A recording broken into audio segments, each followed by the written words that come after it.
Fala, meu amigo, aqui é o Guilherme Brito, seja muito bem-vindo a mais um vídeo aqui no canal da DBL-CM, de todas as semanas a gente está trazendo informações para levar a sua carreira para o próximo nível quando o assunto é área de tecnologia, quando o assunto é banco de dados.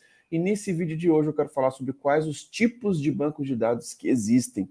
Vou falar aqui sobre algumas opções que nós temos aqui de banco de dados e algumas características de alguns tipos de bancos de dados que existem e quanto que isso pode ser importante para várias empresas e para vários projetos. Beleza? Se você está gostando aqui dos nossos vídeos, se inscreva no nosso canal, habilite as notificações, porque todas as semanas tem vídeos novos aqui no canal da DBL-CM, com o objetivo realmente de te ajudar a destravar o seu próximo nível na área de tecnologia.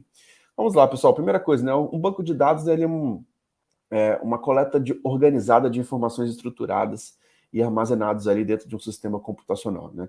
Então, o banco de dados ele é projetado para permitir o armazenamento, a recuperação, modificação e o gerenciamento eficiente dos dados, tá?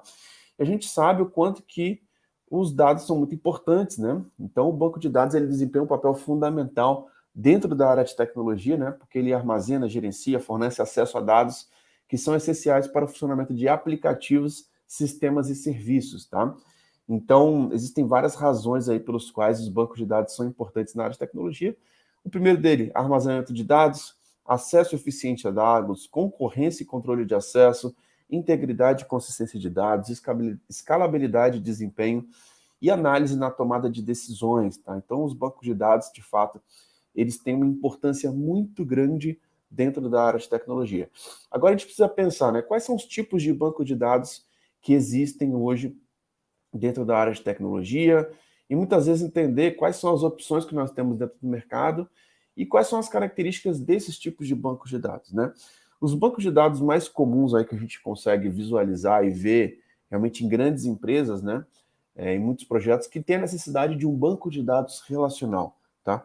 E um banco de dados relacional é aquele que organiza os dados em tabelas seguindo o modelo relacional. Então, esse modelo representa os dados como conjuntos de tabelas propostas por linhas, que são os registros, e as colunas, que são os atributos, tá? Então, os bancos de dados relacionais são baseados no uso da linguagem SQL, que é a Structured Query Language, tá? Para consulta e manipulação de dados. Então, o banco de dados relacional ele tem essa característica de utilizar a linguagem SQL. E as características principais de um banco de dados relacional, né? As tabelas, como eu falei, os dados são organizados em tabelas, né? E cada um representa uma entidade, um conceito específico. As chaves, tá? Então, as tabelas de um banco de dados relacional eles são conectadas por meio de chave, a chave primária, chaves estrangeiras, etc. Tá? Se você não está entendendo esses conceitos, cara, participe das nossas masterclasses que a gente fala bastante sobre esses conceitos de bancos de dados relacionais, tá? Além disso, integridade referencial, né? Manter a integridade, garantindo que os relacionamentos entre as tabelas sejam consistentes, tá? Consultas SQL, então a linguagem SQL é uma chave aí para poder manipular os dados e consultar esses dados. Normalização, que é um processo utilizado no projeto de banco de dados relacional para reduzir a redundância e melhorar a eficiência e integridade dos dados. E também o ACID, né, que os bancos de dados relacionais são projetados para garantir atomicidade, consistência, isolamento e durabilidade das transações. Então, o ACID é um conceito que você tem dentro de um banco de dados relacional, tá? E esses são alguns exemplos aí de algumas principais características, né? E os exemplos de banco de dados relacional que a gente pode citar, o Oracle, que é o número do mundo, o MySQL, que também pertence a Oracle, o PostgreSQL, o MySQL Server da Microsoft, o SQL Server da Microsoft, o IBM DB2 são alguns exemplos de banco de dados relacionais, tá? Então, esse é um dos tipos aí que nós temos, que é o banco de dados relacional, que é muito padrão utilizado dentro das empresas, tá?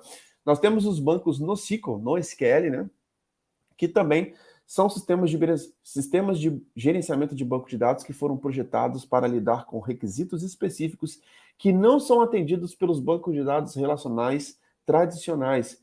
Então, eles oferecem uma abordagem alternativa ao armazenamento e recuperação de dados, permitindo maior escalabilidade, flexibilidade e desempenho em cenários específicos. Então, algumas pessoas até confundem, né? O banco de dados NoSQL ele vai substituir o SQL, NoSQL é futuro. Cara, são objetivos diferentes, tá? Então, a gente precisa entender que existem requisitos específicos que não são atendidos pelos bancos de dados relacionais, que são os tradicionais, e aí você tem essa opção do NoSQL, tá? E alguns exemplos de banco de dados NoSQL, né? O MongoDB, que é um banco de dados orientado a documentos, onde os dados estão armazenados em documentos, tá? O Cassandra, que é um banco de dados de colunas amplamente distribuído, projetado para escalabilidade linear e alta disponibilidade. O Redis, que é um banco de dados em memória, que permite armazenar dados, chave e valor, e ele oferece alta velocidade no acesso. Amazon DynamoDB, tá? Que é um banco de dados NoSQL oferecido pela Amazon Web Services, AWS, tá? O Apache Cloud CoastDB, que é um banco de dados orientado a documentos que utiliza o formato JSON, e o Neo4j, tá? Então esses são alguns exemplos aí de banco de dados NoSQL que realmente tem características bem diferentes de um banco de dados relacional, tá? Banco de dados em memória, tá? São sistemas de gerenciamento de banco de dados que armazenam e manipulam os dados diretamente na memória principal do computador, né? E em oposição ao armazenamento do disco tradicional. Então, é uma abordagem que proporciona acesso rápido aos dados. Então, tem uma característica também muito específica, tá?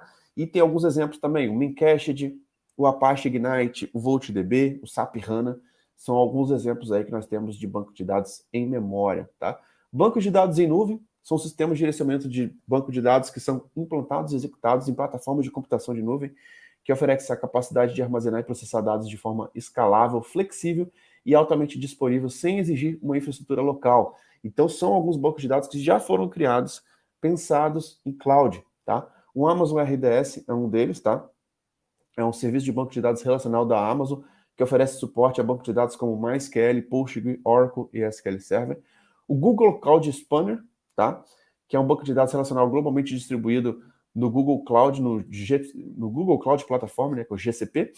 O Microsoft Azure Cosmos DB, que é um serviço de banco de dados distribuído da Microsoft Azure, tá? O Firebase, o IBM DB2 on Cloud, tá? São alguns exemplos aí de bancos que foram criados pensando em cloud, tá? E tem também, basicamente, os sistemas de banco de dados de séries temporais. E o que a gente pode falar sobre isso, né? Quando a gente fala de banco de dados em séries temporais, são sistemas de gerenciamento de banco de dados projetados especificamente para armazenar e analisar dados organizados em ordem cronológica, tá? Então, eles são especialmente úteis para lidar com dados que têm uma dimensão temporal significativa, como sensores de IoTs, registros de eventos, métricas de desempenho, dados meteorológicos, entre outros, tá? Então, existem algumas características e benefícios do banco de dados temporais, como armazenamento otimizado, indexação temporal, funções de agregação temporal, suporte a consultas complexas, escalabilidade, integração em ferramentas de análise. Como vocês podem ver, pessoal, o tipo de banco de dados que nós temos, tá? Existem vários, né? Como eu falei aqui, como desde os tradicionais ali, que são os relacionais, até o NoSQL, memória em nuvem, orientados a grafos, temporais, tá? Só que a gente precisa entender que são características diferentes. Então, muitas vezes, um ambiente de banco de dados, por exemplo, que requer um banco de dados temporal, como um Prometheus, um Amazon TimeStream, um Timescale DB, um InfluxDB, são características diferentes de um projeto de banco de dados relacionais. E alguns bancos, muitas vezes, a gente consegue ver uma flexibilidade ali, né? Ele tem uma característica no SQL, uma característica em memória, como o Redis, por exemplo, e o banco de dados relacionais, até mesmo como o Oracle também, que ele é multimodal, né?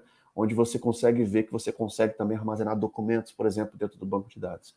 Mas qual que é o melhor banco de dados para você realmente escolher ali para o seu projeto, para escolher realmente para a sua empresa, né?